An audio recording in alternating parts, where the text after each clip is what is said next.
Dear students, आज के video में हम लोग पढ़ेंगे sets and their representations.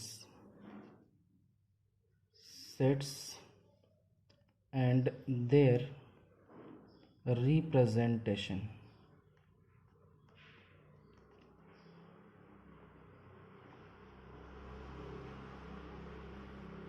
Actually set किसे कहते हैं, यहाँ से हम लोग स्टार्ट करते हैं। तो इसको देख लें। सबसे पहले definition of set. Definition of set. Definition of set कहता है कि अ वेल डिफाइंड कलेक्शन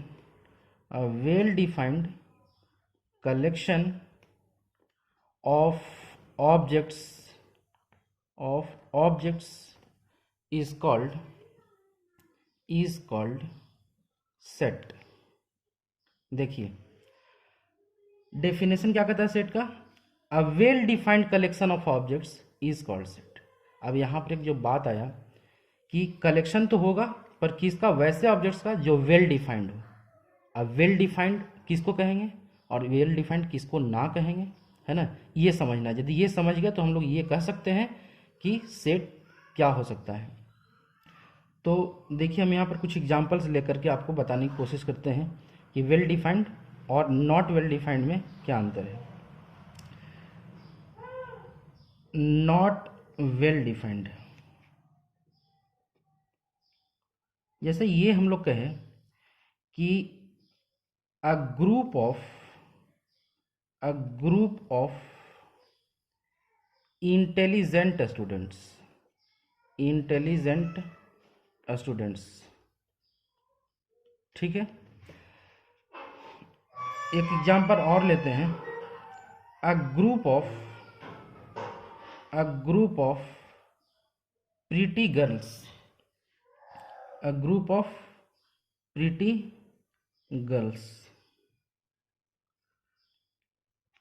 ठीक है। तो एक बात बताइए, क्या आप ये कह सकते हैं कि स्टूडेंट्स कौन इंटेलिजेंट होगा, उसका क्या क्राइटेरिया हो सकता है कि स्टूडेंट ये इंटेलिजेंट है कि नहीं। हो सकता है कि हमारे नज़र में स्टूडेंट इंटेलिजेंट है और किसी के नज़र में ये भी हो सकता है कि इंटेलिजेंट नहीं है या कम इंटेलिजेंट है। उसका एक पैमाना नहीं है स्पष्ट कि इसे आप कह दें कि ये इंटेलिजेंट है। ग्रुप ऑफ प्रीटी गर्ल्स, आप कैसे कह सकते हैं कि ये प्रीटी गर्ल है। हो सकता है किसी के नज़र में ये बात कोई दूसरा किसी के ये में नज़र में है कि ये प्रीटी गर्ल्स है।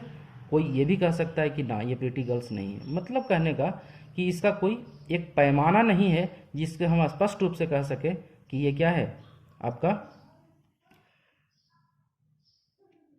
ये प्रीटी गर्ल्स है। तो ये जो ग्रुप आप देख रहे हैं, ये इसका जो कलेक्शन हो सकता है ये नॉट वेल डिफाइंड है। लेकिन चलिए एक एग्जांपल लेते हैं, है ना, उसको देखिए। ये कहें कि अ ग्रुप ऑफ स्टूडेंट्स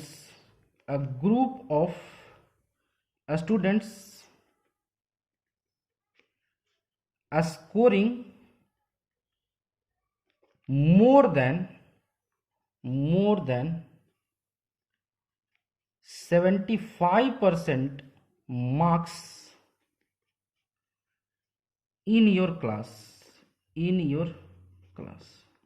तो बताइए, क्या आप ये कह सकते हैं कि आपके क्लास में कौन से बच्चे 75% से एबव मार्क्स ऑब्टेन किया है और कौन नहीं, है ना, ये स्पष्ट रूप से कह सकते हैं। तो यहाँ पर ये क्या बात हुआ, ये जो एग्जाम्पल है आपका वेल डिफाइंड का है। वेल डिफाइंड ऑब्जेक्ट्स इसमें आएंगे। हम लोग ये कह लें कि अ कलेक्शन ऑफ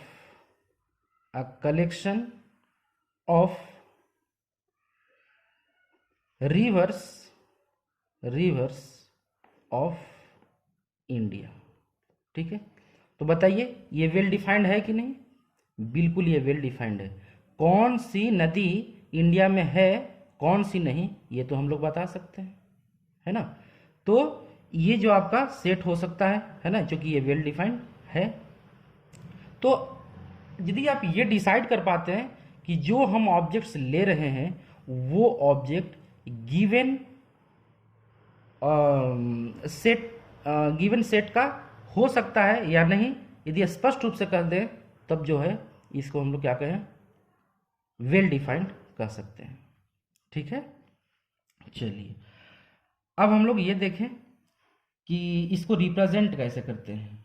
ठीक है, तो आ जाए representation of set, representation of set. ठीक है, तो सबसे पहले तो ये समझ लीजिए मेथड की हम लोग बात इसके आगे करेंगे। ऐसे सेट जो जनरली रिप्रेजेंट किया जाता है ना, वो करली ब्रैकेट में किया जाता है। इट इज, यानी सेट, सेट के बारे में कह रहे हैं कि it is represented by capital letters. क्या? बाय कैपिटल लेटर्स, है ना, लाइक क्या, ABCXYZ etc। ठीक है, और इस सेट का जो मेंबर होगा वो स्मॉल लेटर से जनरली हम लोग डिनोट करते हैं, है ना, यानी कि members of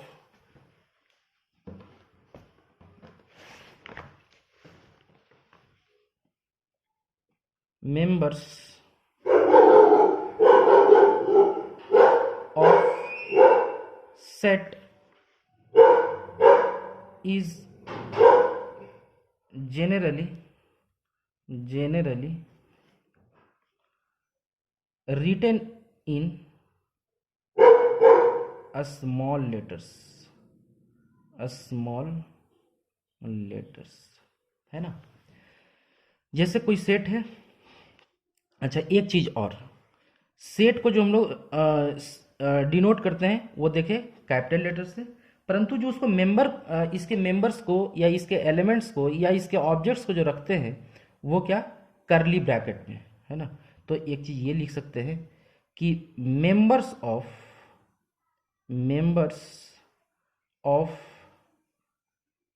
set is kept within curly braces, है ना। जैसे कोई सेट ए है और उसके एलिमेंट मान लें कि 1 2 3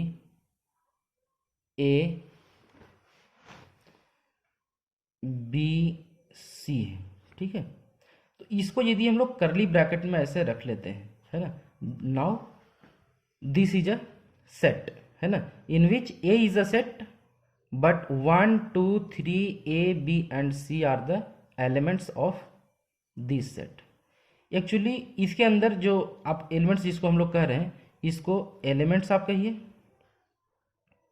एलिमेंट्स कहिए, मेंबर्स कहिए, या फिर इसको ऑब्जेक्ट कहिए, है ना, ये सब सेम ही चीज़ है।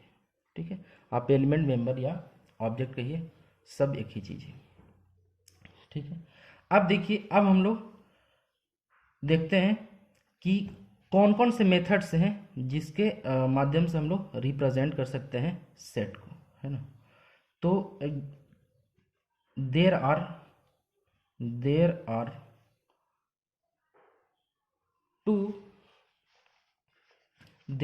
two methods of representing set।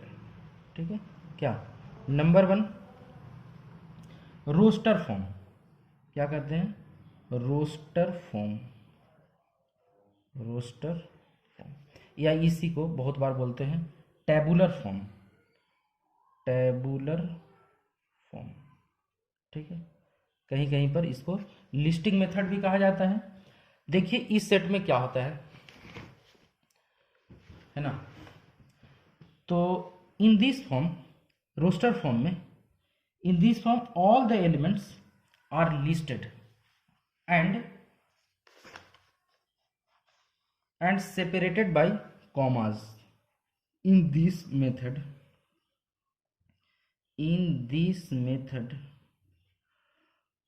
all the elements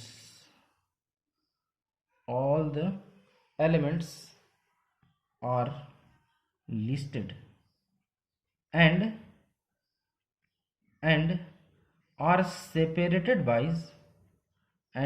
separated by commas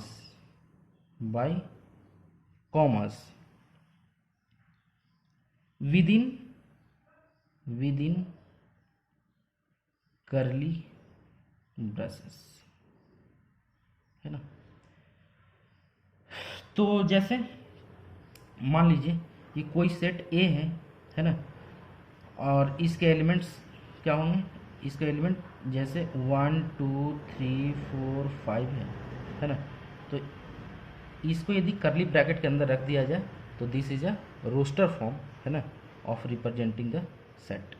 ठीक है, इसी प्रकार से कुछ और भी ले सकते हैं, है ना, जैसे ए है, बी है, सी डी ई 1 2 3, ये सब क्या है आपका सेट है, और ये रोस्टर फॉर्म है। क्यों, देखिए रोस्टर फॉर्म में क्या कहा, in this method all the elements are listed and are separated by comma, है ना, विद इन करली ब्रेसेस। तो यहाँ पर देखिए ये जो हम लोग सेट लिए, इस सेट में क्या है 1 2 3 4 5 एलिमेंट्स हैं, और इसको करली ब्रैकेट के अंदर रख दिया गया। ठीक है, भूल करके भी इसको ओपन ब्रैकेट में या फिर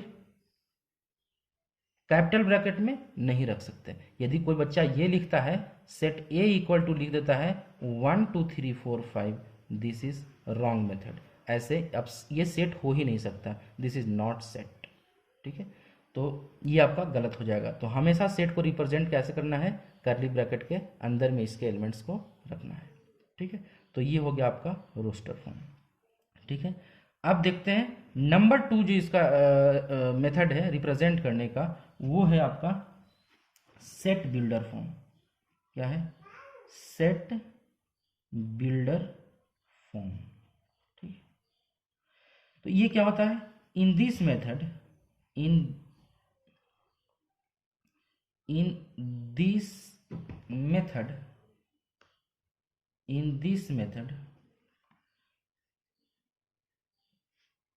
this method we write the properties of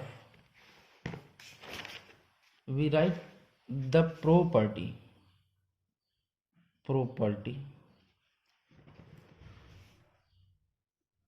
possessed by all the elements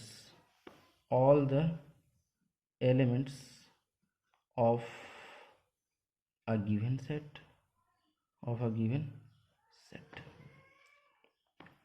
it means जिस सेट को हम रिप्रेजेंट सेट बिल्डर फॉर्म में करना चाह रहे हैं, है ना, तो उस सेट के जो भी एलिमेंट्स हैं, वो सभी एलिमेंट्स जो एक खास प्रॉपर्टी को पॉज करता है, जो रखता है ना, उसको हम लोग उस प्रॉपर्टी के माध्यम से इसको रिप्रेजेंट करेंगे। जैसे देखिए हम लोग यहाँ पर सेट बिल्डर फॉर्म में रिप्रेजेंट किए थे ए equal to 1 2 3 4 5।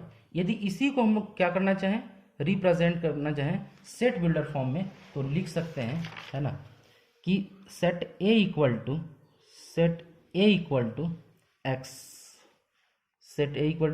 X such that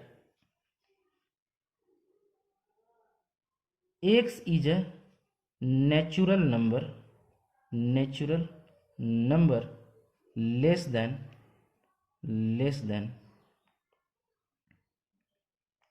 what 6, है ना। तो ये आपका क्या हो गया, सेट बिल्डर फॉर्म में इस सेट को आप रिप्रेजेंट कर दिए। कहीं पर कोई बच्चा ऐसा लिखता है ना, कि a set of X such that X belongs to natural number and X less than 6। तो ये भी सही होगा। इसका मतलब भी वही हुआ है ना कि x is a natural number less than 6, है ना। तो आप इस तरीके से सेट बिल्डर फॉर्म में रिप्रेजेंट कर सकते हैं। यदि एक एग्जांपल और लें, है ना,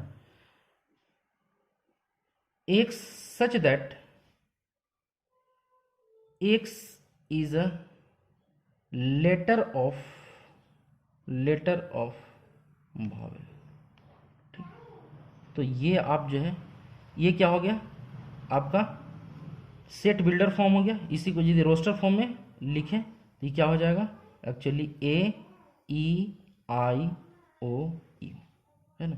तो आप ये बता पा रहे हैं, है ना, कि AEIOU जो है वो इस सेट का एलिमेंट्स है। और इसी को यदि हम सेट बिल्डर फॉर्म में लिखना चाहें तो इसकी प्रॉपर्टी को देखना पड़ेगा। तो ये प्रॉपर्टी है क्या, एक्चुअली ये लेटर ऑफ वॉवेल्स है ना। तो इस तरीके से आप सेट बिल्डर फॉर्म में रिप्रेजेंट कर सकते हैं।